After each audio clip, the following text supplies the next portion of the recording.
ಹರೇ ಕೃಷ್ಣ. ಶ್ರೀಮದ್ ಭಾಗವತಂ ಮೊದಲನೇ ಸ್ಕಂದ 3ನೇ ಅಧ್ಯಾಯ 13ನೇ ಶ್ಲೋಕ. ಅಷ್ಟಮೇ ಮೇರುದ್ದೇವ್ಯಂ ತು ನಾಭಿರ್ಜತ ಉರುಕ್ರಮ ದರ್ಶಯಾನ್ ವರ್ತ್ಮಾ ಧೀರಾನಾಂ ಸರ್ವಾಶ್ರಮಾನಾಮಾಸ್ಕೃತಂ. ನಾಭಿರಾಜ ಮತ್ತು ಅವನ ಪತ್ನಿ ಮೇರುದೇವಿಯ ಮಗ ಋಷಭರಾಜನಾಗಿ ಭಗವಂತನು 8ನೇ ಅವತಾರವನ್ನು ತಾಳಿದನು. ಈ ಅವತಾರದಲ್ಲಿ ಅವನು ತಮ್ಮ ಇಂದ್ರಿಯಗಳನ್ನು ಸಂಪೂರ್ಣವಾಗಿ ನಿಯಂತ್ರಿಸುವ, ಎಲ್ಲ ಆಶ್ರಮಗಳನ್ನು ಗೌರವ ಪಡೆಯುವ ವ್ಯಕ್ತಿಗಳು ಅನುಸರಿಸುವ ಪರಿಪಕ್ವ ಮಾರ್ಗವನ್ನು ತೋರಿಸಿದನು. ಅಷ್ಟಮೇ ಮೇರುದೇವ್ಯಾಂ ತು ನಾಭೇ ಜಾತ ಉರುಕ್ರಮ ದರ್ಶಯಾನ್ ವರ್ತ್ಮ ಧೀರಾನಾಂ ಸರ್ವ ಆಶ್ರಮ ನಮಸ್ಕೃತಂ. ಭಾವಾರ್ಥ: His Divine Grace A.C. Bhaktivedanta Swami Srila Prabhupada ಕಿ ಜೈ. ನಾಭಿರಾಜ ಮತ್ತು ಮೇರುದೇವ ಮಗ ಋಷಭ ದೇವ. ಋಷಭದೇವನಿಗೆ 100 ಮಕ್ಕಳು. ಋಷಭದೇವ 8ನೇ ಇನ್ಕಾರ್ನೇಷನ್ ಅವತಾರ. ಹಾಗಾಗಿ ಇಂದ್ರಿಯಗಳನ್ನು ಹೇಗೆ ನಿಗ್ರಹದಲ್ಲಿ ಇಡುವಂಥದ್ದು ಇದು ಹೇಳಿದ್ದಾನೆ ನೋಡಿ. ಇಲ್ಲಿ ಧೀರಾನಾಮ್ ಹೇಳುವಾಗ ಅಂದ್ರೆ ದೇಹಿನಸ್ಮಿ ಯಥಾ ದೇಹ ಕೌಮಾರಂ ಎಂಬನಂಜ ತಥಾ ದೇಹ ಅಂತ ಪ್ರಾಪ್ತಿ ಧೀರಸ್ತತ್ರ ನಮುಯ್ಯದೆ. ಭಗವದ್ಗೀತೆಯಲ್ಲಿ ಕೂಡ ಉಂಟು. ಧೀರನಾದವನು ದೇಹ ಸಾಯುವಾಗ ವ್ಯಥೆ ಪಡುವುದಿಲ್ಲ. ಮತ್ತೆ ಈ ವೈಷ್ಣವ ಸಾಂಗ್ ಕೂಡ ಉಂಟು, ಇದನ್ನು ಕೂಡ ಹೇಳ್ತೇನೆ, ಗೋಸ್ವಾಮಿಗಳಿದು.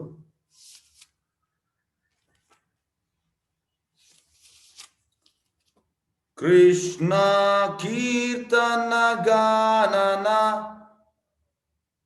ಗಾನನರ್ತನ ಪರ ಪ್ರೇಮಾಮೃತ ನಿಧಿ ಧೀರ ಧೀರ ಜನ ಪ್ರಿಯ ಪ್ರಿಯಕರವು. ಅಂದ್ರೆ ಇಲ್ಲಿ ಕೂಡ ಬಂದಿದೆ ಆ ಧೀರ. ಈ ಗೋಸ್ವಾಮಿಗಳು ಧೀರರಾಗಿದ್ರು, ಹಾಗಾಗಿ ಧೀರ ತುಂಬಾ ಕಡೆ ಉಲ್ಲೇಖ ಉಂಟು. ಈಗ ನಾವು ಧೀರರಾಗಬೇಕಂತೆ. ಹೇಗೆ ಧೀರರಾಗೋದು? ಹೇಗೆಂದ್ರೆ ಕೃಷ್ಣ ಪ್ರಜ್ಞೆ ತಗೊಳ್ಬೇಕು, ಇಂದ್ರಿಯ ಸುಖ ಮಾಡಬಾರ್ದು. ಇದಕ್ಕೆ ಋಷಭದೇವನ ಶ್ಲೋಕವನ್ನು ಹೇಳ್ತೇನೆ. ಇದು ಇಂಪಾರ್ಟೆಂಟ್ ಶ್ಲೋಕ. ಈ ಶ್ರೀಮದ್ ಭಾಗವತಮಲ್ಲಿ 5ನೇ ಸ್ಕಂದದ್ದು 5ನೇ ಶ್ಲೋಕ, 5ನೇ ಅಧ್ಯಾಯದ 1ನೇ ಶ್ಲೋಕ. ಋಷಭ ಉವಾಚ ನ್ಯಾಯಂ ದೇಹೋ ದೇಹಾಭಾಜಾಂ ಲೋಕೆ ಕಷ್ಟಾನ್ ಕಾಮಾನ್ ಹರತೆ ವಿದ್ಭುಜಾಮೇ ತಪೋ ದಿವ್ಯಂ ಪುತ್ರಕ ಯೇನ ಸತ್ವಂ ಶುದ್ಧಯೇದ್ಯಸ್ಮಾತ್ ಬ್ರಹ್ಮ ಸೌಖ್ಯಂ ತು ಅನಂತಂ. ಈ ಶ್ಲೋಕದಲ್ಲಿ ಋಷಭದೆ ಅಂತ ಹೇಳುವುದಂದ್ರೆ, ನನ್ನ 100 ಮಕ್ಕಳೇ, ನಿಮಗೆ ಆ ಭೌತಿಕ ಶರೀರ ಸಿಕ್ಕಿದೆ, ಅದರಲ್ಲಿ ಕೂಡ ಆ ಮಾನವ ಶರೀರ ಸಿಕ್ಕಿದೆ. ಇದರಿಂದ ಎಂತಂದ್ರೆ ಈ ಶರೀರವನ್ನು ನಾವು ಕೆಲಸ ಮಾಡ್ಲಿಕ್ಕೆ ಮತ್ತೆ ಇಂದ್ರಿಯ ಸುಖಕ್ಕೆ ಯೂಸ್ ಮಾಡಬಾರ್ದು. ಯಾಕೆಂದ್ರೆ ಆ ಇಂದ್ರಿಯ ಸುಖವು ನಾವು ಯಾವುದು ಈ ನಾಯಿಗಳು ಮತ್ತೆ ಹಂದಿಗಳು ಕೂಡ ಮಾಡ್ತದೆ. ಹಾಗಾಗಿ ಇದು ನಮ್ಮ ಜೀವನದ ಗುರಿ ಅಲ್ಲ. ನೋಡಿ, ಟಫ್ ಆಗಿ ಹೇಳ್ತಿದ್ದಾರೆ ಋಷಭದೇವ. ಈ ಮನುಷ್ಯ ದೇಹ ಅಲ್ಲಿ ನಾವು ಅದನ್ನು ಮಾಡಬಾರ್ದು. ಯಾಕಂದ್ರೆ ಅದು ಪ್ರಾಣಿಗಳು ಮಾಡುವಂಥದ್ದು ಇಂದ್ರಿಯ ಸುಖ. ನಾವು ಅದನ್ನೇ ನಾವು ಮಾಡಿದ್ರೆ ನಮ್ಗೆ ಮತ್ತೆ ಪ್ರಾಣಿಗಳಿಗೆ ಏನು ವ್ಯತ್ಯಾಸ ಅಂತ ಇಲ್ಲಿ ಹೇಳ್ತಾರೆ. ಮತ್ತೆ ಎಂತ ಮಾಡ್ಬೇಕು? ಮತ್ತೆ ನಾವು ತಪೋ ದಿವ್ಯಂ ಪುತ್ರಕ ಏನ ಸತ್ವಂ ಶುದ್ಧ ಯಸ್ಮಾತ್ ಬ್ರಹ್ಮ ಸೌಖ್ಯಂ ಅನಂತಂ. ಅಂದ್ರೆ ತಪಸ್ ಮಾಡ್ಬೇಕು. ಎಂತ ತಪಸ್ಸು? ಆ ಭಕ್ತಿ ಮಾರ್ಗದಲ್ಲಿ ತಪಸ್ ಮಾಡ್ಬೇಕು. ಮತ್ತೆ ಇದರಿಂದ ನಾವು ಸಚ್ಚಿದಾನಂದ ಅಂದ್ರೆ ಸತ್ ಅಂದ್ರೆ ಇಟರ್ನಲ್, ಚಿತ್ತ ಅಂದ್ರೆ ಜ್ಞಾನ ನಾಲೆಜ್, ಆನಂದ ಅಂದ್ರೆ ಬ್ಲಿಸ್, ಇದನ್ನು ನಾವು ಪಡಿಬೇಕು. ಮತ್ತೆ ನಾವು ಆ ದಿವ್ಯವಾದ ಆಧ್ಯಾತ್ಮಿಕ ಸುಖವನ್ನು ಶಾಶ್ವತವಾಗಿ, ಅಂದ್ರೆ ಒಮ್ಮೆಗೆಲ್ಲ ಶಾಶ್ವತವಾಗಿ ನಾವು ಪಡಿಬೇಕಂತ ಅಲ್ಲಿ ಋಷಭದೇವ ಹೇಳಿದ್ದಾರೆ. ಈಗ ನಾವು ಭಾವಾರ್ಥಕ್ಕೆ ಬರುವ. ಪ್ರಭಾದ ಅಂತ ಹೇಳ್ತಾರೆ ನೋಡುವ. ಭಾವಾರ್ಥ: His Divine Grace A.C. Bhaktivedanta Swami Srila Prabhupada ಕಿ ಜೈ. ಮಾನವ ಸಮಾಜದ ಸ್ವಾಭಾವಿಕವಾದ 8 ವಿಭಾಗಗಳಿವೆ. 8 ವಿಭಾಗ ಯಾವುದೆಲ್ಲ? ಅವುಗಳ 4 ವೃತ್ತಿಗೆ ಸಂಬಂಧಿಸಿದವು, ಉಳಿದ 4 ಸಾಂಸ್ಕೃತಿಕ ಪ್ರಗತಿಗೆ ಸಂಬಂಧಿಸಿದವು. ವೃತ್ತಿಗೆ ಸಂಬಂಧಿಸಿದಂಥದ್ದೇ ಬ್ರಾಹ್ಮಣ, ಕ್ಷತ್ರಿಯ, ವೈಶ್ಯ ಮತ್ತು ಶೂದ್ರ, ಈ ಎಂಬ 4 ವಿಭಾಗಗಳು. ನೋಡಿ, ಜನ್ಮದಿಂದ ಯಾವುದೂ ಅಲ್ಲ. ಜನ್ಮನಾ ಜಾಯತೆ ಶೂದ್ರ. ಎಲ್ಲವೂ ಬರುವುದು ಸಂಸ್ಕಾರದಿಂದ. ಹಾಗಾಗಿ ಎಲ್ಲವೂ ಸಂಸ್ಕಾರದಿಂದ, ನಮ್ಮ ವೃತ್ತಿಯಿಂದ. ಮತ್ತೆ ಆಧ್ಯಾತ್ಮಿಕ ದರ್ಶನದ ದಾರಿಯಲ್ಲಿ ಕೊಂಡೊಯ್ಯುವ ಸಾಂಸ್ಕೃತಿಕ 4 ಹಂತಗಳಿವೆ. ಇವು ಬ್ರಹ್ಮಚರ್ಯ, ಗೃಹಸ್ಥ, ವಾನಪ್ರಸ್ಥ ಮತ್ತು ಸನ್ಯಾಸ ಆಶ್ರಮಗಳು. ಪ್ರಭುಪಾದ ಹೇಳ್ತಾರೆ ಕಲಿಯುಗದಲ್ಲಿ ಈ 4 ಇಲ್ಲ ಅಂತೆ. ಬ್ರಹ್ಮಚರ್ಯ ಕೂಡ ಇಲ್ಲ, ಗೃಹಸ್ಥ ಇಲ್ಲ, ವಾನಪ್ರಸ್ಥ ಇಲ್ಲ, ಸನ್ಯಾಸ ಇಲ್ಲ. ಯಾಕೆಂದ್ರೆ ಬ್ರಹ್ಮಚರ್ಯ ಇಲ್ಲ. ಬ್ರಹ್ಮಚರ್ಯ ಇಲ್ಲದೆ ಇದು 3 ಕೂಡ ಇಲ್ಲ. ಪ್ರಭುಪಾದ ಹೇಳ್ತಾರೆ if a person is a good brahmachari then he will become good grihastha. ಹಾಗಾಗಿ ಈಗ ಎಂತಂದ್ರೆ ನಮ್ಮ ಸೋಕಾಲ್ಡ್ ಎಜುಕೇಶನ್ ಎಲ್ಲರನ್ನು ಬ್ರಹ್ಮಚರ್ಯ ಇರುವಾಗೆ ಮಾಡ್ತಾ ಇಲ್ಲ. ಇದು ತುಂಬಾ ಕಷ್ಟ. ಕಲಿಯುಗಕ್ಕೆ ದೊಡ್ಡ ಸಮಸ್ಯೆ ಇದು. ಬ್ರಹ್ಮಚರ್ಯ ಇಲ್ಲ, ಸರಿಯಾದ ಬ್ರಹ್ಮಚರ್ಯ ಇದೆ, ಮತ್ತೆ ಗೃಹಸ್ಥ ಕೂಡ ಇಲ್ಲ, ವಾನಪ್ರಸ್ಥ ಇಲ್ಲ, ಸನ್ಯಾಸ ಇಲ್ಲ. ಈ 4ರಲ್ಲಿ ಸನ್ಯಾಸವೇ ಅತ್ಯುನ್ನತವಾದದ್ದು. ಸನ್ಯಾಸಿಯು ವಿಧಿವಿಧವಾದ ರಚಿತವಾದ ಎಲ್ಲ ಆಶ್ರಮ ಮತ್ತು ವರ್ಣಗಳ ಗುರು. ಈ ಸನ್ಯಾಸಾಶ್ರಮ ಅಂತಂದ್ರೆ ಈ 4 ಆಶ್ರಮಕ್ಕೆ ಮೀನ್ ಪಿಲ್ಲರ್. ಯಾಕೆಂದ್ರೆ ಎಲ್ಲರಿಗೂ, ಬ್ರಾಹ್ಮಣನಿಗೂ, ಕ್ಷತ್ರಿಯನಿಗೂ, ವೈಶ್ಯನಿಗೂ, ಶೂದ್ರನಿಗೂ, ಮತ್ತೆ ಬ್ರಹ್ಮಚಾರಿಗೂ, ಗೃಹಸ್ಥನಿಗೂ, ವಾನಪ್ರಸ್ಥನಿಗೂ ಗುರು ಅಂತಂದ್ರೆ ಸನ್ಯಾಸ. ಸನ್ಯಾಸಿಯು ವಿಧಿವಿಧವಾಗಿ ರಚಿತವಾದ ಎಲ್ಲ ಆಶ್ರಮ ಮತ್ತು ವರ್ಣಗಳ ಗುರು. ಸನ್ಯಾಸಾಶ್ರಮದಲ್ಲಿ ಕೂಡ ಪರಿಪೂರ್ಣತೆಗೆ ನೆಲೆಗೆ ಒಯ್ಯುವ 4 ಹಂತಗಳಿವೆ. ಈ ಸನ್ಯಾಸದಲ್ಲಿ ಕೂಡ 4 ಹಂತ ಉಂಟು. ಅದೆಂತಲ್ಲಿ 4 ಹಂತ ನೋಡುವ. ಫಸ್ಟ್ಗೆ ಕುಟಿಚಕ, ಮತ್ತೆ ಬಹುದಕ, ಪರಿವ್ರಾಜಕ, ಆಚಾರ್ಯ ಮತ್ತು ಪರಮಹಂಸ ಎಂದು ಕರೆಯಲಾಗಿದೆ. ಫಸ್ಟ್ಗೆ ಕುಟಿಚಕ ಅಂದ್ರೆ ಅವ ಮನೆ ಬಿಟ್ಟಿದ್ದಾನೆ, ಮನೆ ಬಿಟ್ಟು ಒಂದು ಸಣ್ಣ ಕುಟೀರದಲ್ಲಿ ಇದ್ದಾನೆ, ಮನೆಯ ಹೊರಗೆ ಒಂದು ಕುಟೀರದಲ್ಲಿ ಇದ್ದಾನೆ, ಮತ್ತೆ ಅವನಿಗೆ ಮನೆಯಿಂದ ಊಟ ಬರ್ತದೆ. ಇದು ಕುಟಿಚಕ. ಬಹುದಕ ಅಂದ್ರೆ ಮನೆ ಬಿಟ್ಟು ಒಂದು ಕುಟೀಚರದಲ್ಲಿದ್ದಾನೆ, ಒಂದು ಸಣ್ಣ ಒಂದು ಹಟ್ಟಲ್ಲಿದ್ದಾನೆ, ಆಶ್ರಮದಲ್ಲಿ. ಅಲ್ಲಿ ಮತ್ತೆ ಊಟ ಬರುವುದಿಲ್ಲ ಮನೆಯಿಂದ, ಸ್ಟಾಪ್. ಅಂದ್ರೆ ಇದು ಅಟ್ಯಾಚ್ಮೆಂಟ್ ತೆಗಿಲಿಕ್ಕೆ. ಫಸ್ಟಿಗೆ ಊಟ ಬರೋದು ಒಂದು ಸಣ್ಣ ಅಟ್ಯಾಚ್ಮೆಂಟ್, ಮತ್ತೆ ಊಟ ಕೂಡ ಇಲ್ಲ. ಮತ್ತೆ ಲಾಸ್ಟ್ ಪರಿವ್ರಾಜಕ ಆಚಾರ್ಯ ಅಂದ್ರೆ ಆ ಕುಟೀಚಕ ಕೂಡ ಬಿಡ್ತಾನೆ, ಅಂದ್ರೆ ಆ ಕುಟೀರವನ್ನು ಬಿಡ್ತಾನೆ, ಆಶ್ರಮವನ್ನು, ಮತ್ತೆ ಎಲ್ಲ ಕಡೆವ ಈ ಪ್ರಚಾರ ಮಾಡುವಂಥದ್ದು ಪರಿವ್ರಾಜಕ ಆಚಾರ್ಯ. ಮತ್ತೆ ಲಾಸ್ಟ್ಗೆ ಪರಮಹಂಸ. ಪರಮಹಂಸ ಅಂದ್ರೆ ಸನ್ಯಾಸಿಯಲ್ಲಿ ಉನ್ನತ ಲೆವೆಲ್. ಪರಮಹಂಸ ಲೆವೆಲ್ ಅಲ್ಲಿ ಅವನಿಗೆ ಹಾಲು ಮತ್ತೆ ಈ ನೀರನ್ನು ಮಿಕ್ಸ್ ಮಾಡಿ ಕೊಟ್ರೆ ಹಾಲನ್ನು ಸಪರೇಟ್ ಮಾಡಿ ನೀರನ್ನು ಸಪರೇಟ್ ಮಾಡುವ ಆ ಒಂದು ಶಕ್ತಿ ಇರ್ತದೆ.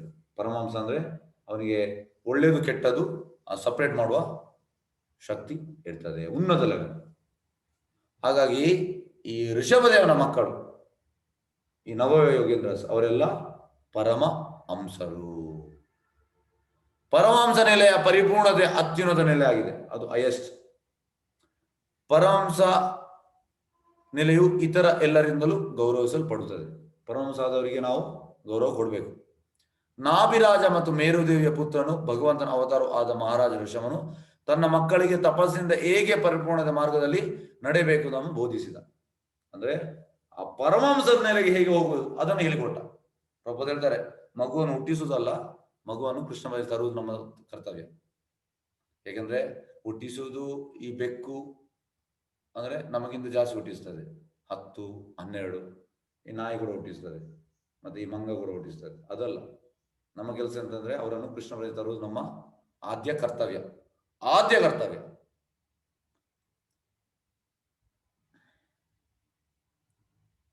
ಮಹಾರಾಜ ಋಷಭ ತನ್ನ ಮಕ್ಕಳಿಗೆ ತಪಸ್ಸಿನಿಂದ ಹೇಗೆ ಪರಿಪೂರ್ಣ ಮಾರ್ಗದಲ್ಲಿ ನಡೆಯಬೇಕುದನ್ನು ಬೋಧಿಸಿದನು. ತಪಸ್ಸು ವ್ಯಕ್ತಿಯ ಅಸ್ತಿತ್ವವನ್ನು ಪವಿತ್ರಗೊಳಿಸುತ್ತದೆ ಮತ್ತು ಶಾಶ್ವತ ಉತ್ಕೃಷ್ಟ ಶೀಲವು ಆದ ಆಧ್ಯಾತ್ಮಿಕ ಆನಂದವನ್ನು ಪಡೆಯಲು ಆತನಿಗೆ ಸಾಮರ್ಥ್ಯ ನೀಡುತ್ತದೆ. ನೋಡಿ, ತಪಸ್ಸು ಮಾಡದೆ ನಮ್ಮ ಭಕ್ತಿಯಲ್ಲಿ ಮುಂದೆ ಹೋಗ್ಬೇಕು ಇಲ್ಲ, ಆಗುದಿಲ್ಲ. ಕಲಿಯುಗಕ್ಕಿಂತ ತಪಸ್ಸು 2 ಗಂಟೆ ಜಪ ಮಾಡುವಂಥದ್ದು. ದಯವಿಟ್ಟು ಈಗ ನಿಮ್ಮಲ್ಲಿ ಪ್ರಶ್ನೆ, ಎಷ್ಟು ಮಂದಿ ಯಾರೆಲ್ಲ ಮಾಡ್ತಾ ಇಲ್ಲ 16 ಸುತ್ತು ಜಪ? ಹರೇ ಕೃಷ್ಣ. ಹರೇ ಕೃಷ್ಣ. ಯಾರೆಲ್ಲ 16 ಸುತ್ತು ಮಾಡ್ತಾ ಇಲ್ಲ ಜಪ? ಮಾಡ್ತಾ ಇಲ್ಲ. ನಾನು ಜಯಲಕ್ಷ್ಮಿ ಮಾಡ್ತಾ ಇದ್ದೇನೆ. ಅಲ್ಲಲ್ಲ, ಯಾರು ಮಾಡ್ತಾ ಇಲ್ಲ? ನನ್ನ ಪ್ರಶ್ನೆ ಉಲ್ಟಾ. ಈಗ ನನ್ನ ಪ್ರಶ್ನೆ ಉಲ್ಟಾ. ನಾನು ಅದಕ್ಕೆ ಗೊತ್ತಿತ್ತು ಎಲ್ಲರೂ ಮಾಡ್ತೇನೆ ಹೇಳ್ತೀರಲ್ಲ, ಯಾರು ಮಾಡ್ತಾ ಇಲ್ಲ. ಎಸ್, ಆಗ ನನಗೆ ಲೆಕ್ಕ ಸಿಗ್ತದೆ.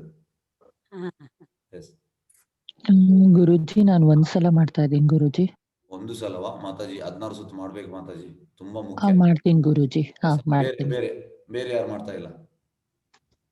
ಯಾರು ಮಾಡ್ತಾ ಇಲ್ಲ? ಮಾಡಕ್ ಆಗ್ತಾ ಇಲ್ಲ ಗುರುಜಿ.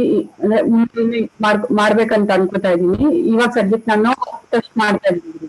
16 ಸುತ್ತು ಮಾಡಿ, ಯಾಕೆಂದ್ರೆ ಕಲಿಯುಗಕ್ಕೆ ಅದು ತಪಸ್ಸು. ಎಸ್, ಬೇರೆ ಯಾರು ಮಾಡ್ತಾ ಇಲ್ಲ 16 ಸುತ್ತು? ಎಸ್. ನಾನು ಬರೀ ಒಂದೇ ಸುತ್ತು ಮಾಡ್ತಾ ಇದ್ದೀನಿ. ಇಲ್ಲ ಮಾತಾಜಿ, ಒಂದು ಸಲ ಸಾಕು. ಹೇಗಂದ್ರೆ ನಿಮ್ಗೆ ದಿವಸದಲ್ಲಿ ನೀವು ಈಗ ನಾಳೆ ನಿಮ್ಗೆ ಡಾಕ್ಟರ್ ಹೇಳ್ತಾರೆ ದಿವಸದಲ್ಲಿ ನೀವು ಎಂತ ನೀರು ಎಂತ ಕುಡಿಲಿಕ್ಕಿಲ್ಲ, ಜಸ್ಟ್ ಒಂದು ಬಾಳೆಹಣ್ಣು ತಿನ್ಲಿಕ್ಕೆ. ನಿಮ್ಗೆ ಆಗ್ತದ ಅದು ಒಂದು ಬಾಳೆಹಣ್ಣು ಇಡೀ ದಿವಸಕ್ಕೆ? ಎಸ್, ಊರ್ಮಿಳಾ ಅವರೇ, ಹರೇ ಕೃಷ್ಣ. ಊರ್ಮಿಳಾ ಮಾತಾಜಿ, ನಿಮ್ಮನ್ನು ಪ್ರಶ್ನೆ ಕೇಳಿದೆ. ಆಗುದಿಲ್ಲ. ಅದೇ ರೀತಿ ಒಂದು ಎಲ್ಲಿಗೂ ಸಾಕಾಗುದಿಲ್ಲ. ಎಂತ ಆಗ್ತದಂದ್ರೆ ಪ್ರಭುಪಾದ ಹೇಳ್ತಾರೆ, ಮಾಯ ಎಷ್ಟು ಸ್ಟ್ರಾಂಗ್ ಉಂಟಂದ್ರೆ ನಮ್ಮನ್ನು ನುಂಗಿ ಬಿಡ್ತದಂತೆ. ಮಾಯೆ ನಮ್ಮನ್ನು ನುಂಗುವುದನ್ನು ನಾವು ನಿಲ್ಲಿಸ್ಬೇಕಿದ್ರೆ ನಾವು 16 ಸುತ್ತು ಮಾಡ್ಬೇಕು. ಇಲ್ಲದ ನಮ್ಮ ಪ್ರಭುಪಾದ ಹೇಳ್ತಾರೆ, ಮಾಯಾ ವಿಲ್ ಸ್ವಾಲೋ ಯು. ಸ್ವಾಲೋ ಅಂದ್ರೆ ಗೊತ್ತಾಯ್ತಲ್ಲ, ಆ ಮಾಡಿ ನಮ್ಮನ್ನು ತಿಂತದೆ. ಹಾಗಾಗಿ 16 ಸುತ್ತು ಮಾಡಿದ್ರೆ ಮಾಯೆ ತಿನ್ನೋದಿಲ್ಲ ನಮ್ಮನ್ನು, ಇಲ್ಲದ ನಮ್ಮನ್ನು ನುಂಗಿ ಬಿಡ್ತದೆ. ಮಾಯೆ ಅಂದ್ರೆ ಯಾವುದು ಇಲ್ಲ, ವಿಚ್ ಇಸ್ ನಾಟ್. ಎಸ್. ಬೇರೆ ಎಷ್ಟು ಮಂದಿ ಯಾರೆಲ್ಲ ಮಾಡ್ತಾ ಇಲ್ಲ 16 ಸುತ್ತು ಹೇಳಿ? ಏನು ಅದರಲ್ಲಿ ಪನಿಷ್ಮೆಂಟ್ ಏನಿಲ್ಲ, ಜಸ್ಟ್ ಒಂದು ಲೆಕ್ಕ ಸಿಗ್ಲಿಕ್ಕೆ. ಹಾ, ಹೇಳಿ ಮಾತಾಜಿ. ಎಸ್, ನೋಡಿ ಯಾರೆಲ್ಲ ಮಾಡ್ತಾ ಇಲ್ಲ ದಯವಿಟ್ಟು ಎಲ್ಲರೂ ಮಾಡಿ 16 ಸುತ್ತು. ಯಾಕೆಂದ್ರೆ ನೋಡಿ ಇಲ್ಲಿ ತಪಸ್ಸು ನೋಡಿ, ನಾನು ಈಗ ರಿಲೇಟ್ ಮಾಡಿದೆ, ಅದಕ್ಕೋಸ್ಕರ ನಾನು ಹೇಳಿದೆ. ಇಲ್ಲಿ ಮಕ್ಕಳಿಗೆ ಯಾವ ತಪಸ್ಸು ಹೇಳಿದಾನೆ? ಭಯಂಕರ ಕಠಿಣವಾದ. ಆದ್ರೆ ಪ್ರಭುಪಾದ ಹೇಳ್ತಾರೆ, ನೀವು ಕಠಿಣ ತಪಸ್ಸು ಮಾಡಬೇಡಿ ಅಪ್ಪ, ನೀವು 16 ಸುತ್ತು ಜಪ ಮಾಡಿ ಅಷ್ಟ. ಪ್ರಭುಪಾದ ಹೇಳುವಂತದ್ದು 4 ವಿಷಯ. ಅನೈತಿಕ ಸ್ತ್ರೀ ಅಂದ್ರೆ ಹೆಂಡತಿ ಅಲ್ಲದೆ ಉಳಿದವರೊಟ್ಟಿಗೆ ಸೆಕ್ಸ್ ಮಾಡಬಾರ್ದು ಒಂದು, ಮತ್ತೆ ಮಾಂಸಾಹಾರಿ ಸೇವನೆ ಅದನ್ನು ಮಾಡಬಾರ್ದು, ಮತ್ತೆ ಜೂಜು ಆಡಬಾರ್ದು, ಮತ್ತೆ ಮದ್ಯಪಾನ ಸೇವನೆ. ಈ 4 ಬಿಟ್ಟು 16 ಸುತ್ತು ಜಪ ಮಾಡಿ ಅಂತ ಪ್ರಭುಪಾದ ಹೇಳಿದ್ದಾರೆ. ಇದನ್ನು ಮಾಡಿದ್ರೆ ಈ ಗೋಲೋಕದು ಇಂದಿನ ಡೋರಿದು ಚಾವಿ ನನ್ನ ಹತ್ರ ಉಂಟು, ಗೋಲೋಕ ಕೊಂಡೋಗುದು ನನ್ನ ಜವಾಬ್ದಾರಿ ಅಂತ ಹೇಳಿದ್ದಾರೆ. ಹಾಗೆ ನಾವು ಸ್ಟ್ರೆಸ್ ಹೇಳುವಂತ ನಿಮ್ಗೆ 24 ಗಂಟೆಯಲ್ಲಿ 2 ಗಂಟೆ ಕೃಷ್ಣನಿಗೆ ಹೇಳಿ ಅಷ್ಟೇ, ಜಾಸ್ತಿ ಹೇಳುದಿಲ್ಲ. ಆದ್ರೆ ಇಲ್ಲಿ ನೋಡಿ ಋಷಭದೇವ ಮಕ್ಕಳಿಗೆ ಕಠಿಣ ತಪಸ್ಸು ಹೇಳ್ತಾ ಇದ್ದಾನೆ. ಆದ್ರೆ ಪ್ರಭುಪಾದ ಹೇಳ್ತಾರೆ, ಆ ಕಠಿಣ ತಪಸ್ಸು ನಿಮಗೆ ಮಾಡ್ಲಿಕ್ಕೆ ಆಗ್ಬೇಕಿಲ್ಲ. ಅದೇ ಇಲ್ಲಿ ಹೇಳ್ತಾ ಇದ್ದಾನೆ. ಎಂತ? ಮಹಾವಿರಾಜ ಮತ್ತು ಮೇರುದೇವ ಪುತ್ರನು ಭಗವಂತನು ಅವತಾರವು ಆದ ಮಹಾರಾಜ ಋಷಭ ತನ್ನ ಮಕ್ಕಳಿಗೆ ತಪಸ್ಸಿನಿಂದ ಹೇಗೆ ಪರಿಪೂರ್ಣದ ಮಾರ್ಗದಲ್ಲಿ ನಡೆಯಬೇಕು ಎಂಬುದನ್ನು ಬೋಧಿಸಿದನು. ಕಠಿಣ ತಪಸ್ಸು ವ್ಯಕ್ತಿಯ ಅಸ್ತಿತ್ವವನ್ನು ಪವಿತ್ರಗೊಳಿಸುವುದು ಮತ್ತು ಶಾಶ್ವತವು ಉತ್ಕೃಷ್ಟಶೀಲವು ಆದ ಆಧ್ಯಾತ್ಮಿಕ ಆನಂದವನ್ನು ಪಡೆಯಲು ಆತನಿಗೆ ಸಾಮರ್ಥ್ಯ ನೀಡುತ್ತದೆ. ನೋಡಿ, ನಿಮಗೆ ಆಧ್ಯಾತ್ಮಿಕ ಆನಂದ ಬೇಕಿದ್ರೆ ನೀವು 16 ಸುತ್ತು ಜಪ ಮಾಡ್ಬೇಕು. ಇದು ಒಂದು ತಪಸ್ಸು. ಇದನ್ನೇ ಮಾಡಿದ್ರೆ ನಿಮ್ಗೆ ಆಧ್ಯಾತ್ಮಿಕ ಆನಂದ ಖಂಡಿತ ಸಿಗ್ತದೆ. ಪ್ರತಿಯೊಬ್ಬ ಜೀವಿಯು, ಯಾಕೆಂದ್ರೆ ನನ್ನ ಸಂಜೆ ಕ್ಲಾಸಲ್ಲಿ ನೋಡಿ 60 ಮಂದಿ ಇದ್ದಾರೆ ಸಂಜೆ ಕ್ಲಾಸಲ್ಲಿ, ಅದರಲ್ಲಿ 56 ಮಂದಿ ಜಪ ಮಾಡ್ತಾರೆ 16 ಸುತ್ತು. ಅದಕ್ಕೆ ನಾನು ನಿಮ್ಗೆ ಬೆಳಿಗ್ಗೆ ಒಂದು 10-15 ಮಂದಿ ಮಾತ್ರ ಇರುವಂತದ್ದು ಜಪ ಮಾಡೋ 16 ಸುತ್ತು. ಉಳಿದವ್ರು ಮಾಡ್ತಾ ಇಲ್ಲ, ಎಲ್ಲರೂ ಮಾಡಿ. ಯಾಕೆಂದ್ರೆ ಇದು ಮಾಡ್ತಾ ಮಾಡ್ತಾ ಮಾಡ್ತಾ ಈಗ ನೋಡಿ, ನಾನು ಸಂಜೆ ಕ್ಲಾಸಲ್ಲಿ ನಿಮ್ಗೆ ಕೇಳಿ ಅವರಿಗೆ ತುಂಬಾ ಆನಂದ ಸಿಕ್ಕಿದೆ. ಒಟ್ಟು ಹೇಳುವುದಲ್ಲ, ಅಂದ್ರೆ ನಿಜವಾಗಿ ಅವರ ಜೀವನದಲ್ಲಿ ಚೇಂಜಸ್ ಆಗಿದೆ, ತುಂಬಾ ಆನಂದ ಸಿಗ್ತದೆ. ಹಾಗಾಗಿ ಆಧ್ಯಾತ್ಮ ನಿಮ್ಗೆ ಆನಂದ ಬೇಕಿದ್ರೆ ನೀವು ಮತ್ತೆ 16 ಸುತ್ತು ಜಪ ಮಾಡ್ಬೇಕು, ಆತನಿಗೆ ಸಾಮರ್ಥ್ಯ ನೀಡುತ್ತದೆ. ಪ್ರತಿಯೊಬ್ಬ ಜೀವಿಯು ಸಂತೋಷದ ಹುಡುಕಾಟದಲ್ಲಿ ತೊಡಗಿದ್ದಾನೆ. ಎಲ್ಲರಿಗೂ ಸಂತೋಷ ಬೇಕು. ಈಗ ಹೇಗಂದ್ರೆ ಈ ಕಂಪನಿದು ಹೆಡ್ನವರೆಲ್ಲ ಇರ್ತಾರೆ, ಮ್ಯಾನೇಜಿಂಗ್ ಡೈರೆಕ್ಟರ್, CEO ಎಲ್ಲ ಇರ್ತಾರೆ, ಮತ್ತೆ ಟಾಪ್ ಮಾರ್ಕೆಟಿಂಗ್ ಮ್ಯಾನೇಜರ್, ಟಾಪ್ ಹೆಡ್ನವರೆಲ್ಲ, ಅವರೆಲ್ಲ ವರ್ಷಕ್ಕೆ ಒಮ್ಮೆ ಏಪ್ರಿಲ್ ಅಲ್ಲಿ ಈ ಪಾಶ್ಚಾತ್ಯ ದೇಶಕ್ಕೆ ಟೂರ್ ಹೋಗ್ತಾರೆ ಫ್ಯಾಮಿಲಿ ಒಟ್ಟಿಗೆ. ಅವರು ಅಂದ್ರೆ 11 ತಿಂಗಳು ಕೆಲಸ ಮಾಡುವಂಥದ್ದು, ಮತ್ತೆ 1 ತಿಂಗಳಲ್ಲಿ ರಿಲ್ಯಾಕ್ಸ್ಗೆ ಹೋಗುವಂಥದ್ದು. ಆದ್ರೆ ಅವರು ಯಾಕೆ ಹೋಗುವಂಥದ್ದು? ಸಂತೋಷಕ್ಕೆ ಹುಡುಕಾಟ. ಆದ್ರೆ ಆ ರೀತಿ ಸಂತೋಷ ಸಿಗುವುದಿಲ್ಲ. ಈ ಹರೇ ಕೃಷ್ಣ ಮಂತ್ರದಲ್ಲಿ ಪ್ರಭುಪಾದ ಹೇಳ್ತಾರೆ, what is the essence of Krishna consciousness? Krishna ಪ್ರಜ್ಞೆ ಎಸೆನ್ಸ್ ಎಂತ? ಚಾಂಟಿಂಗ್, ಜಪ ಮಾಡುವುದು. ಈ ಜಪ ಮಾಡುವುದರಿಂದ ನಿಮ್ಗೆ ನಿಜವಾದ ಖುಷಿ ಸಿಗ್ತದೆ. ಯಾಕೆಂದ್ರೆ ನೋಡಿ, ಉಳಿದವರು ಯಾರೆಲ್ಲ ಈ ಕ್ಲಾಸಲ್ಲಿ ಬರ್ತಾ ಇದ್ದಾರೆ ಅವ್ರ ನೀವು ಕೇಳ್ಬೋದು ಎಷ್ಟು ಅವರಿಗೆ ಖುಷಿ ಸಿಕ್ಕಿದೆ ಅಂತ. ನಾವು ಒಟ್ಟು ಹೇಳುವುದಲ್ಲ, ಯಾಕೆ ನನಗೆ ಕೂಡ ಸಿಕ್ಕಿದೆ, ಈಗ ಕೆಲವರು ಮಾಡ್ತಾ ಇದ್ದಾರೆ ಅವರಿಗೆ ಕೂಡ ಸಿಕ್ಕಿದೆ, ನಿಮ್ಗೆ ಕೂಡ ಸಿಗ್ತದೆ. ಇಲ್ಲಿ ನೋಡಿ, ಪ್ರತಿಯೊಬ್ಬ ಜೀವಿಯು ಸಂತೋಷದ ಹುಡುಕಾಟದಲ್ಲಿ ತೊಡಗಿದ್ದಾನೆ. ಎಲ್ಲರೂ ಸಂತೋಷ ಬೇಕು, ಆದ್ರೆ ಅವರಿಗೆ ಪ್ರೊಸೆಸ್ ಗೊತ್ತಿಲ್ಲ. ಆದರೆ ಶಾಶ್ವತವು ನಿಸ್ಸೀಮವು ಆದ ಸಂತೋಷವು ಎಲ್ಲಿ ದೊರೆಯಬಲ್ಲದು ಎಂಬುದು ಯಾರಿಗೂ ಗೊತ್ತಿಲ್ಲ. ಇದು ಪಾಯಿಂಟ್. ಸಂತೋಷ ಎಲ್ಲಿ ಉಂಟು ಅವರಿಗೆ ಗೊತ್ತಿಲ್ಲ, ಪಾಯಿಂಟ್ ಗೊತ್ತಿಲ್ಲ. ಮೂಢ ಜನ ನೋಡಿ, ಮೂಢ ಜನ ಅಂದ್ರೆ ತುಂಬಾ ಪೆದ್ದರು, ಲೌಕಿಕವಾದ ವಿಷಯ ಆನಂದವನ್ನು ನಿಜವಾದ ಆಧ್ಯಾತ್ಮಿಕ ಆನಂದಕ್ಕೆ ಪ್ರತಿನಿಧಾನವೆಂದು ಭಾವಿಸಿ ಹುಡುಕಿಕೊಂಡು ಹೋಗುತ್ತಾರೆ. ಮೂಢರು ಈ ಲೌಕಿಕ ವಿಷಯದಲ್ಲಿ ಅವ್ರಿಗೆ ಆನಂದ ಸಿಗ್ತಂತ ಹೋಗ್ತಾರೆ, ಆದ್ರೆ ಇದು ಅಲ್ಲ, ಅದರಲ್ಲಿ ಸಿಗುವುದಿಲ್ಲ. ಆದರೆ ಆ ಮೂರ್ಖರು ಅಶಾಶ್ವತವಾದ ಆ ತೋರುಗಾಣಿಕೆಯ ವಿಷಯಾನಂದವನ್ನು ಹಂದಿ ನಾಯಿಗಳು ಅನುಭವಿಸದು ಎಂಬುದನ್ನು ಮರೆತು ಬಿಡುತ್ತಾರೆ. ಈ ಮೂರ್ಖರು ಎಂತಂದ್ರೆ ಯಾವ ಆ ಇಂದ್ರಿಯ ಸುಖದಿಂದ ಆನಂದ ಪಡ್ಲಿಕ್ಕೆ ಹೋಗ್ತಾ ಇದ್ದಾರೆ ಅದು ಯಾವುದು? ಹಂದಿ ಮತ್ತೆ ನಾಯಿ. ಯಾಕೆಂದ್ರೆ ಇಲ್ಲಿ ಋಷಭದೇವ್ ಹೇಳಿದ್ದಾನೆ, ನಾಯಂ ಬಾಜಾಂ ತ್ರಿಲೋಕೆ, ಒಂದ್ ನಿಮಿಷ, ವಿದ್ ಭುಜಾಮಿ, ಒಂದ್ ನಿಮಿಷ, ಎಸ್ ನೋಡಿ ಇಲ್ಲಿ ವಿದ್ ಭುಜಾಮಿ. ವಿದ್ ಅಂದ್ರೆ ಸ್ಟೂಲ್ ಈಟರ್ಸ್. ಸ್ಟೂಲ್ ಈಟರ್ಸ್ ಅಂದ್ರೆ ನಾಯಿ ಮತ್ತೆ ಹಂದಿ ಈ ಎಂತ ಹೇಳೋದು ಆ ಮಲವನ್ನು ತಿಂತದೆ, ಎರಡು ತಿಂತದೆ. ಹಾಗಾಗಿ ಆ ಮಲ ತಿನ್ನುವ ನಾಯಿ ಮತ್ತೆ ಹಂದಿ ಅದು ಎಂತಂದ್ರೆ ಅದು ಕೂಡ ಅದು ಅನುಭವಿಸದೆ ಇಂದ್ರಿಯ ಸುಖ. ಅದನ್ನು ನಾವು ಕೂಡ ಇಂದ್ರಿಯ ಸುಖದಲ್ಲಿ ನಮ್ಗೆ ಆನಂದ ಸಿಗ್ತದೆ ಅಂದ್ರೆ ಅದು ತಪ್ಪು. ಹಾಗೆ ನೋಡಿ ಆದರೆ ಮೂರ್ಖರು ಅಶಾಶ್ವತವಾದ ಆ ತೋರುಗಾಣಿಕೆಯ ವಿಷಯಾನಂದವನ್ನು ಹಂದಿ ನಾಯಿಗಳು ಅನುಭವಿಸುವುದೆಂಬುದನ್ನು ಮರೆತು ಬಿಡುತ್ತಾರೆ. ಯಾವುದೇ ಪ್ರಾಣಿ, ಹಕ್ಕಿ ಅಥವಾ ಮೃಗವು ಈ ವಿಷಯಾನಂದಕ್ಕೆ ಹೊರತಾಗಿಲ್ಲ. ಇದಕ್ಕೆ ಹೇಳುವಂಥದ್ದು ಆಹಾರ, ನಿದ್ರಾ, ಭಯ, ಮೈಥುನ. ಆಹಾರ ಅಂದ್ರೆ ಈಗ ತಿನ್ನುವುದು.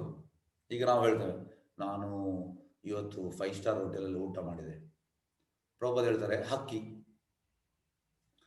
ಒಂದು ಮರದಿಂದ ಇನ್ನೊಂದು ಮರಕ್ಕೆ ಆ ಹಣ್ಣನ್ನು ತಿಂತದೆ. ಅದು ಕೂಡ ಎಂತಂದ್ರೆ ಈ ಆರ್ಗ್ಯಾನಿಕ್, ನ್ಯಾಚುರಲ್ ಹಣ್ಣನ್ನು ತಿಂತದೆ. ಈಗ ನಾವು ಹೇಳ್ಬೋದು, ನಾನು 5 ಸ್ಟಾರ್ ಊಟ ಮಾಡಿದೆ, ಒಳ್ಳೆ ಊಟ ಮಾಡಿದೆ, ಅಕ್ಕಿ ಒಳ್ಳೇದು. ಅಕ್ಕಿ ಕೂಡ ಹೇಳ್ಬೋದು, ನಾನು ಆರ್ಗ್ಯಾನಿಕ್ ತಿಂದೆ ಹಣ್ಣನ್ನು, ಅದು ಕೂಡ ಹೇಳ್ಬೋದು. ಹಾಗಾಗಿ ನಾವು ಅದರೊಟ್ಟಿಗೆ ಕಂಪ್ಯಾರಿಸನ್ ಮಾಡುವಾಗ ಇಲ್ಲ ತಿನ್ನುವುದಲ್ಲಿ ಮತ್ತೆ ಮಲಗುವುದಲ್ಲಿ. ಈಗ ನಾವು ಹೇಳ್ತೇವೆ, ನನ್ನ ಮನೆಯಲ್ಲಿ 1.5 ಲಕ್ಷದ ಬೆಡ್ ಉಂಟು, ನಾನು ಒಳ್ಳೆ ರೀತಿ ಮಲಗಿದೆ, AC ಮಲಗಿದೆ ಅಂತ. ಪ್ರಭುಪಾದ ಹೇಳ್ತಾರೆ, ಈ ಪೈಥಾನ್ ಎಷ್ಟೋ ಗಂಟೆ ಮಲಗ್ತದಂತೆ ಆರಾಮ್ಸೆ. ಪೈಥಾನ್ ಕೂಡ ಹೇಳ್ಬೋದು ನಾನು ಒಳ್ಳೆ ಮಲಗಿದೆ ಅಂತ. ಹಾಗಾಗಿ ನಾವು ಅದರಲ್ಲಿ ಇದು ಮಾಡುವಾಗಿಲ್ಲ. ಮತ್ತೆ ಸೆಕ್ಸ್, ಆಹಾರ, ನಿದ್ರಾ ಭಯ ಅಂದ್ರೆ ಕೂಡಿ ಇಡುವಂಥದ್ದು. ಈಗ ನಾವು ನಮ್ಮ ಮಕ್ಕಳಿಗೆ ಕೂಡಿ ಇಡ್ತೇವೆ, ಗಾಡ್ರೇಜ್ ಅಲ್ಲಿ ಹಣ ಎಲ್ಲ ಕೂಡಿ ಇಡ್ತೇವೆ, ಬ್ಯಾಂಕ್ ಡೆಪಾಸಿಟ್, FD ಇದೆಲ್ಲ ಕೂಡಿ ಇಡ್ತೇವೆ. ಆದ್ರೆ ಈ ಹುಲಿ ಎಂತ ಮಾಡ್ತದೆ, ತಿಂಗಳಿಗೆ ಒಂದು ಬೇಟೆ ಮಾಡ್ತದೆ, ಮತ್ತೆ ಅದು ಕೂಡಿ ಇಡುವಂಥದ್ದು ಮಕ್ಕಳಿಗೆ. ಹುಲಿ ಕೂಡ ಹೇಳುವಂತೆ ನನ್ನ ಮಕ್ಕಳಿಗೆ ಒಳ್ಳೆ ರೀತಿ ಕೂಡಿ ಇಟ್ಟಿದೆ ಅಂತ. ಅದರಿಂದ ಅದ್ರ ಹೊಸದುಂಟ ಇಲ್ಲ. ಹಾಗೆ ನಾವು ಚಾಲೆಂಜ್ ಮಾಡ್ಲಿಕ್ಕೆ ಆಗುದಿಲ್ಲ, ನಾನು ಜಾಸ್ತಿ ಕೂಡಿ ಇಟ್ಟಿದ್ದೇನೆ, ಆ ಹುಲಿ ಜಾಸ್ತಿ ಇಲ್ಲ. ಅದು ಕೂಡ ಹೇಳ್ಬೋದು, ನಾನು ಕೂಡ ಜಾಸ್ತಿ ಕೂಡಿ ಇಟ್ಟಿದ್ದೇನೆ.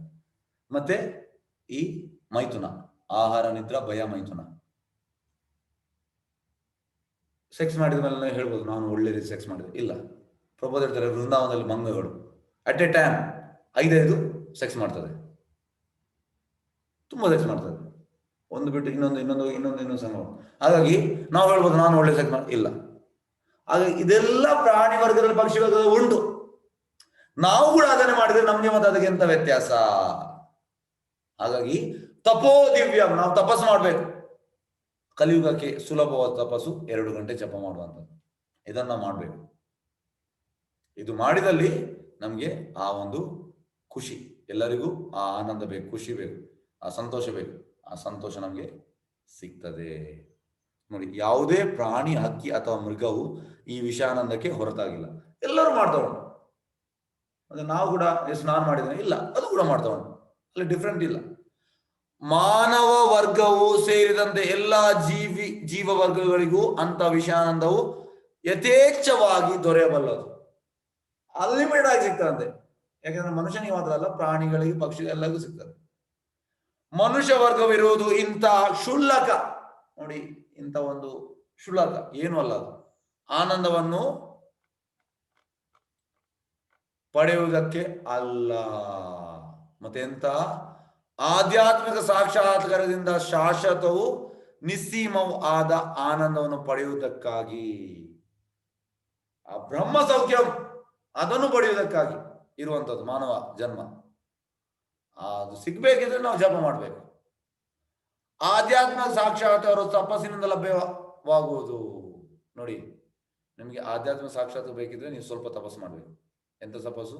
2 ಗಂಟೆ ಜಪ. ಇದು ದೊಡ್ಡ ತಪಸ್ಸು. ಇದನ್ನು ನಾವು ಮಾಡ್ಬೇಕು. 16 ಸುತ್ತು ಜಪ ಮಾಡ್ಬೇಕು. ತಪಸ್ಸೆ ಅಂದರೆ ಸ್ವ ಇಚ್ಛೆಯಿಂದ ಐಹಿಕ ಸುಖವನ್ನು ದೂರೀಕರಿಸುವುದು ಎಂದರ್ಥ. ನೋಡಿ, ನೀವು ಯಾವಾಗ ಕೃಷ್ಣನ ಜಪವನ್ನು ಹೇಳ್ತೀರಿ ಆಗ ಇಂದ್ರಿಯಗಳು ದೂರ ಹೋಗ್ತದೆ, ನಿಮ್ಮ ಇಂದ್ರಿಯ ಇಚ್ಛೆ. ಇದು ಸ್ವ ಇಚ್ಛೆಯಿಂದ ನಾವು ಮಾಡುವಂತ ತಪಸ್ಸು. ಹೀಗೆ ಇಂದ್ರಿಯ ನಿಗ್ರಹವನ್ನು ಸಾಧಿಸಿದವರನ್ನು ಧೀರ ಎಂದು ಕರೆಯಲಾಗುವುದು. ಯಾರು ಇಂದ್ರಿಯ ನಿಗ್ರಹ ಮಾಡಿದಾನೆ ಅವ ಧೀರ. ಧೀರಸ್ತತ್ವನ ಮುಯ್ಯತೆ. ಧೀರರು ಇಂದ್ರಿಯಗಳಿಂದ ವಿಚಲಿತರಾಗುವುದಿಲ್ಲ. ಅವರು ಯಾವುದೇ ಇಂದ್ರಿಯದಿಂದ ವಿಚಲಿತ ಆಗುವುದಿಲ್ಲ. ಅದಕ್ಕೆ ನಾವು ವಿಚಲಿತ ಆಗಬಾರ್ದಂತ ಹೇಳಿದ್ರೆ ನಾವು ಜಪ ಮಾಡಬೇಕು. ನೋಡಿ, ಎಲ್ಲದಕ್ಕೂ ಬರುವುದು ಜಪವೇ. ಯಾಕೆ ಪ್ರಭುಪಾದ ಹೇಳ್ತಾರೆ, chanting is the essence of Krishna consciousness. ಒಬ್ಬಂದು ಕೃಷ್ಣ ಕಾನ್ಶಿಯಸ್ನೆಸ್ ನಾವು ಜಡ್ಜ್ ಮಾಡುವುದು ಹೇಗೆ? ಜಪದ ಮೂಲಕ. ಆ ಜಪವೇ ಕೊಡ್ತದೆ ಅವ ಹೇಗೆ ಎಷ್ಟು ಪ್ರೋಗ್ರೆಸ್ ಆಗಿದ್ದಾನೆ, ಎಷ್ಟು ಇದಾಗಿದ್ದಾನೆ ಅಂತ. ಹಾಗಾಗಿ ನಮ್ಮನ್ನು ಆ ಭಕ್ತಿಯಲ್ಲಿ ಮುಂದೆ ಕೊಂಡೋಗುವಂಥದ್ದು ಈ ಜಪ. ಸನ್ಯಾಸ ಆಶ್ರಮವನ್ನು ಪಡೆಯಲು ಇಂಥ ಧೀರರು ಮಾತ್ರ ಅರ್ಹರು. ನೋಡಿ, ಸನ್ಯಾಶ್ರಮ ಬೇಕಿದ್ರೆ ಆ ಧೀರರು, ಅಧೀರರು ಅವರಿಗೆ ಚಾನ್ಸ್ ಇಲ್ಲ. ಸನ್ಯಾಸಾಶ್ರಮ ಧೀರರಿಗೆ ಮಾತ್ರ. ಇವರೇ ಕ್ರಮವಾಗಿ ಸಮಾಜದ 4 ವರ್ಗದಿಂದ ಗೌರವಿಸಲ್ಪಡುವ ಪರಮಹಂಸ ಸ್ಥಾನಕ್ಕೆ ಏರಬಲ್ಲರು. ಆ ಸನ್ಯಾಸಿಯವರು ಪರಮಹಂಸ ಸ್ಥಾನಕ್ಕೆ ಏರಬಹುದು. ರಾಜ ಋಷಭನು ಇಂತಹ ಜಟಿಲ ವಿಧಾನವನ್ನು ಬೋಧಿಸಿದನು. ಋಷಭದೇವನು ಈ ಜಟಿಲ ವಿಧಾನವನ್ನು ಬೋಧಿಸಿದನು. ತನ್ನ ಜೀವನದ ಕೊನೆಯ ಹಂತದಲ್ಲಿ ಪ್ರಾಪಂಚಿಕವಾದ ಮತ್ತು ದೈವಿಕವಾದ ಎಲ್ಲ ಅಗತ್ಯಗಳಿಂದ ಅವನು ದೂರ ಉಳಿದನು. ಎಲ್ಲ ಈ ಇಂದ್ರಿಯ ಸುಖದಿಂದ ದೂರ ಉಳಿದನು. ಸಾಮಾನ್ಯರು ಅನುಕರಿಸಬಾರದ ಆದರೆ ಸರ್ವರು ಆಧರಿಸಬೇಕಾದ ಅಪರೂಪದ ಸ್ಥಿತಿ ಇದು. ಸಾಮಾನ್ಯರು ಅನುಕರಿಸಬಾರದ ಆದರೆ ಸರ್ವರು ಆರಾಧಿಸಬೇಕಾದ ಅಪೂರ್ವ ಸ್ಥಿತಿ. ಇದರ ಅರ್ಥ ಎಂತಂದ್ರೆ ಅನುಕರಣೆ. ನಾವು ಅನುಕರಣೆ ಮಾಡಬಾರ್ದು, ಋಷಭದೇವನನ್ನು ನಾವು ಅನುಸರಣೆ ಮಾಡಬೇಕು. S, okay. ವಾಂಛಕಲ್ಪತರುಭ್ಯಶ್ಚ ಕೃಪಾ ಸಿಂಧುಭ್ಯೇವ ಚ ಪತಿತಾನಾಂ ಪಾವನೇಭ್ಯೋ ವೈಷ್ಣವೇಭ್ಯೋ ನಮೋ ನಮಃ. ಅನಂತ ಕೋಟಿ ವೈಷ್ಣವ ವೃಂದ ಕಿ ಜೈ. ನಾಮಾಚಾರ್ಯ ಶ್ರೀ ಹರಿದಾಸ್ ಠಾಕೂರ್ ಜೈ. ಹರೇ